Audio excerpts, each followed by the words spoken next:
The Lunch Bunch Kindie Keeners, Chapter 19, April, Suspicious Handoff.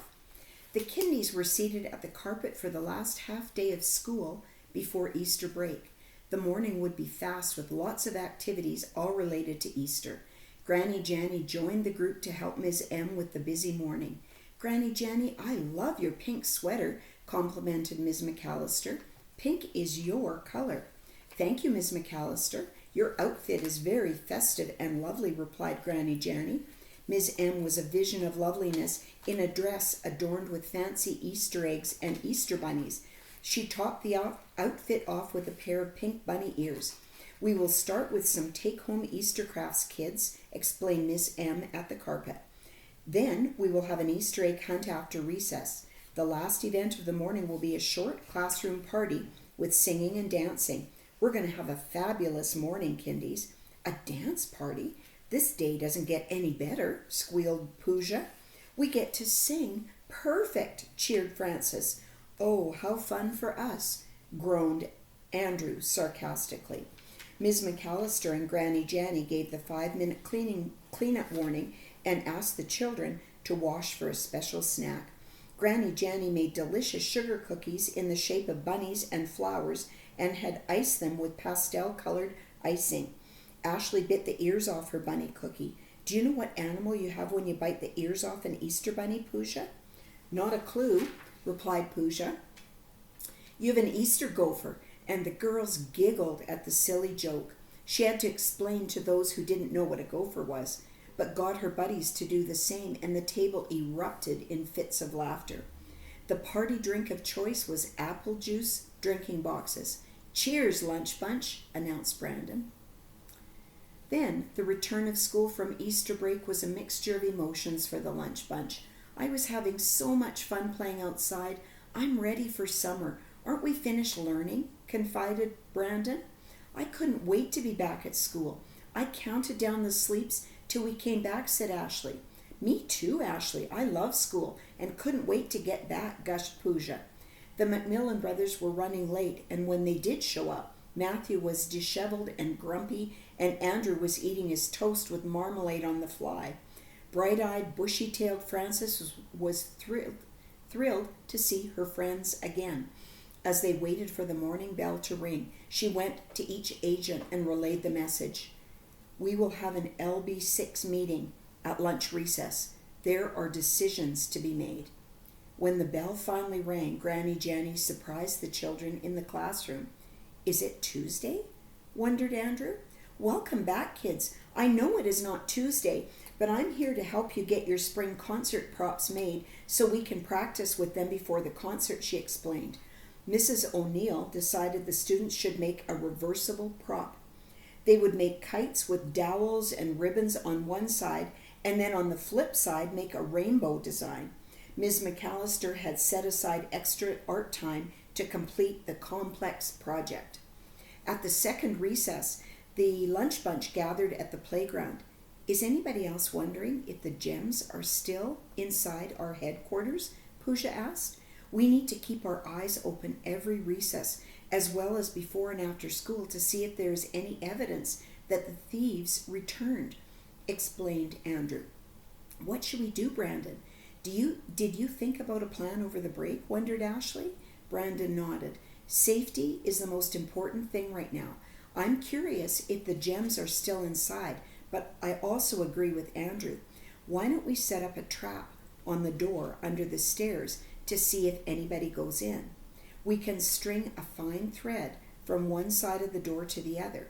If anybody goes in the door, the string will be out of place. What do you think of that?" Francis blurted. "You are a genius, Brandon. We can surveil from the outside. That means watch closely so you don't have to ask me." Matthew added, "The loot could be all gone by now anyway if the men went back in and found the gems." Andrew reasoned, "Let's hope everything is still in place. We can put the string in place in a few minutes after school Thursday. Then we will watch to see what happens." Francis asked, "Everybody agree? If so, hands in. LB6. Granny Janny was a crafting machine. Each Kindie took their time and planned their masterpiece, kite and rainbow. "Granny, Can you help me make a plaid kite? Wondered Matthew. Of course, dear. You can do any design you like, said Granny Janny. I want to bedazzle mine, Granny. I want a fancy kite, shared Pooja. No problem, Pooja. We can do that, nodded Granny. Frances wanted hers to look like the Union Jack flag. It is my home country, you know, and very special to me, she explained dramatically. Andrew piped up, I want mine to be all blue in honor of the Power Rangers. Can we write Blue Ranger on it? Ashley shared, I think I just want to do a pattern of 4 different colors. Finally, Brandon thoughtfully decided, my family loves to spend time outside, so I think I will do a camping scene. We go to the mountains in the summer and fish in the river, so I'll put those on my kite. Granny agreed to all of it, and they worked hard to finish their masterpieces. The grand finale event of April was the Spring Movie Hits concert.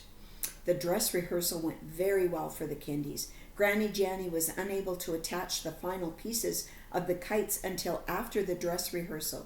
The children held their kites in both hands, but didn't really get the flying effect that they would have once the kites were completely finished later in the afternoon.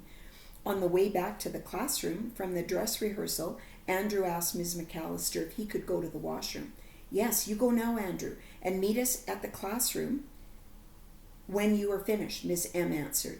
As he walked past the office, he heard the PA system crackle. Leroy Robertson to the office, please. Leroy Robertson, please go to the office. Hey, thought Andrew, I know Leroy. Andrew was just about to wave and say hi to Leroy when he noticed he was already talking to an adult. He was talking to Mrs. Dewberry.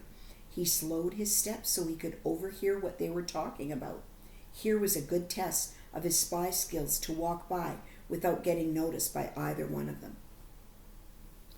Andrew could barely hear them.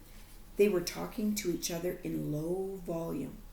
Hey, here, Leroy, I have this for you, she said to him as Mrs. Dewberry handed him a small bag. Thank you. I've been waiting for this, Mrs. Dewberry. Leroy waved and left the office. Leroy was a man of few words, but they were enough for Andrew to figure out what was going on. Andrew would pass this important information on to the secret spy agents ASAP. The evening of the Spring Movie Hits concert was warm and light outside longer. Parents dropped their children off at their classrooms and proceeded to the gym to find their seats. The Kindies were first up, and Ms. McAllister and Granny Janny arranged the children in their performing order and lined them up at the door. Ms. M reminded them to keep their kites in front of them as they made their way to the stage doors. When it was time for them to sing, the children went up on the risers and followed Mrs. O'Neill's instructions and stood waiting for their music to start. On cue, Mrs. O'Neill told the children to raise their kites, and the song began. They began with Let's Go Fly a Kite and started out singing strongly, and noticed how amazing their kites looked. They came alive at night, unlike the way they did at the dress rehearsal. The first verse was lovely. When it came time for the chorus, Matthew and Andrew got a little excited with the kite waving, and the kites became quite animated. The Macmillan brothers' trouble began. The kites were hitting the children in the row ahead of them, and the boys were laughing so hard they couldn't sing. By the second verse, the only voices that were singing were Mrs. O'Neill, Frances, and Pooja. The rest of the children were flying their kites and hitting each other and playing swords with the kites. They would only break into song for the chorus.